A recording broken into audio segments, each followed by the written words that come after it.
తర్వాత దీపం, స్వామికి దీపం చూపిస్తాం. యథార్థమైతే ఒకసారి జ్యోతి వెలిగించి చూపించాలి. పోనీ అక్కడే ఉన్నటువంటి దీపాన్ని చూపించేస్తే దీపానికి మళ్ళీ అక్షతలు సమర్పించాలి ఒకసారి. అందుకని దీపం దర్శయామి, దీపం చూపించేసిన తర్వాత అప్పుడు స్వామివారికి నైవేద్యం. అప్పటికి అవసర నైవేద్యం మీ దగ్గర ఏది ఉంటే అది.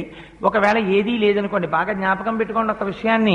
మీరు రాత్రి ఓ అరడజన అరటిపళ్ళు తెచ్చుకుని అందులో 2 తినేశారనుకోండి, మిగిలిన 4లో ఒక పండు నైవేద్యం పెట్టకూడదు, ఉచ్చిష్టం అవుతుంది. ఎంగిలి నైవేద్యం పెట్టకండి. అదేంటంటే ఆ 4ని తినలేదు కదా అంటే కుదరదు.